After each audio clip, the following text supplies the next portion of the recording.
My mission is simple, to make you money. I'm here to level the playing field for all investors.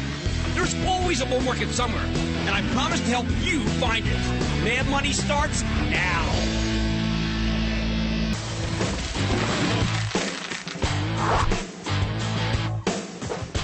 On Mad Money, we're always searching for under-the-radar stocks, aren't getting enough respect from the market, maybe even from the analysts who cover it. So now I want to introduce you to a new one, Iconics Brand Group. That's Icon for all you home gamers. Iconics is a house of brands. Brands for apparel, footwear, sportswear, accessories, home products, and electronics. Company owns a lot of them you know. Joe Boxer, London Fog, Candies, Bongo, Mud, Danskin, Rockaware, the Sharper Image brand, and Umbro, among many others. The idea here is that Iconics owns these brands, and the company licenses them out to various retailers and apparel makers who actually make and sell the products, paying Iconics a royalty stream for the privilege. And these products are at every part of the value spectrum, from Saks all the way down to Walmart. Iconics reminds me of longtime Kramer fave PVH, which is in part, well, also in the business of licensing brands, especially Calvin Klein, although lately PVH has been taking over its licenses, making a bundle doing it. Now, Iconics has rallied some 35% since the beginning of the year. Remember, under the radar screen. Stock was recently downgraded based on fears of softness from the low-end consumer. But you know what? A stock like PVH sells for 15 times earnings, 12% long-term growth rate. Iconics sells for less than 13 times earnings, lower multiple, even though it has a higher growth rate, 18. Maybe it's cheaper. Plus, Iconics doesn't have to worry about inventory or raw costs. They just need to manage their portfolio of brands, make good licensing deals. So let's talk to Neil Cole, first on Mad Money, the chairman, president, and CEO of Iconics Brand Group. Learn more about this fascinating company and its prospects. Mr. Cole, welcome to Mad Money. Thanks, Jim. Thanks for having me. Okay, now we're get many questions on Iconics, a lot of lightning round questions. And one of the things I think is difficult for understand is that looking at all these merchandise, nothing says Iconics on it, but that's by design, right? You don't want, that's not the name that wants to be featured. Yeah, no, we have 33 different brands, and we're trying to sell Umbro and Peanuts and Candies. We're not selling Iconics. We're a holding company, but these are the brands that, you know, average brand over 50 years old, some of them are over 100 years old. The consumer knows these brands, and this is where, when these brands sell, we make a royalty. So these are the brands we're out there promoting every day. Okay, so let's take London Fog. That's a venerable name. How did you get that? I mean, why would anyone sell you that? Actually, London Fog, it's an interesting story. London Fog is about an 80, 90-year-old brand. We ended up buying, it went into bankruptcy, one of the unique ones, and we bought that in a bankruptcy court for about $35 million. We had it all licensed up, had over $40 million of guaranteed royalty before we bought it, which we do with every acquisition. So we were comfortable that we couldn't lose and that we had this incredible 80-year-old brand that we can get a royalty on, hopefully, for the next 10, 20 years. Okay, well, is that the case for Umbro? Now, Nike is a company we really like on Mad Money, but they didn't like Umbro. Why is there, I'm going to call it non-treasure, I'm not going to call it trash, it's too good a brand. Why is there non-treasure your treasure? Because Nike, incredible company, also one of my favorites growing up, and you have to admire one of the best marketing product companies in the world. They were focused on the swoosh, and this was a stepchild.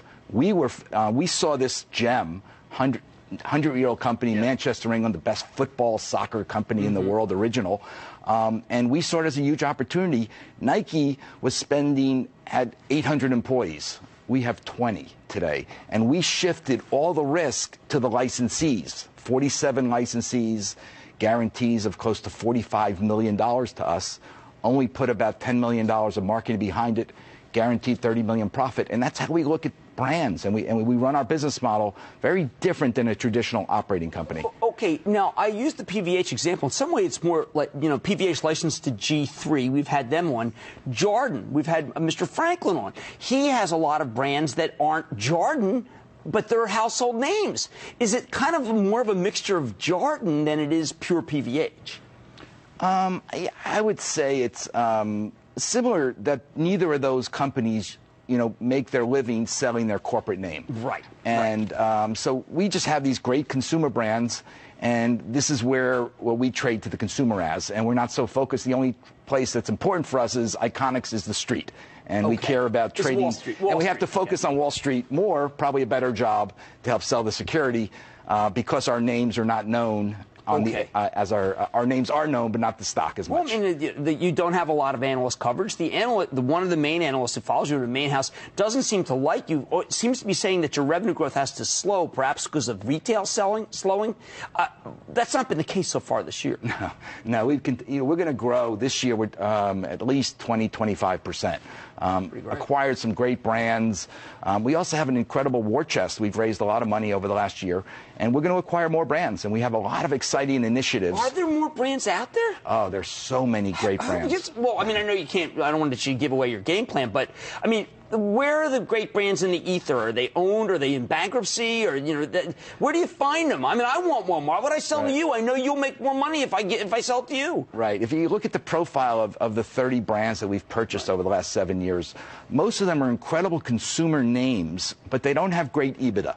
They aren't making a lot of money. Okay. So the private equity firms are not necessarily interested because, like similar to Umbro, not making a big profit. Right. But we change the structure of the business, change it, put it in this licensing model, no inventory, no capital expenses, kind of take the risk out of the business. So we transform the business into our model, and it works for everybody. One last question. This one, which is from a Macy's box, but you're somehow caught on in China. Now, what do they know? I mean, how do you know what they know? What they know is Material Girl is Madonna, and Madonna is iconic worldwide. And, very important for us is international. Right. About a third of our business is outside the U.S., and in my opinion, all our growth is coming outside the U.S. Right. We're focusing on places like Brazil, China, India, and we have incredible joint ventures. We believe that the future is in these emerging markets. Definitely. And they love American brands. They love American culture. So we're bringing them American brands, and that's an important part of our organic growth. Well, I got to tell you, I love good business models. You've got one. In this environment, this is a terrific business model. I wish I had known more about your company before the big run. But I think people at home, now you recognize these brands. This is who profits from them. That's Neil Cole, Chairman, President, and CEO of Iconics Brand Group. I wish I could point you to some good research. It's really the transcripts themselves, because the analysts don't really understand it. Mad Money's back into the break.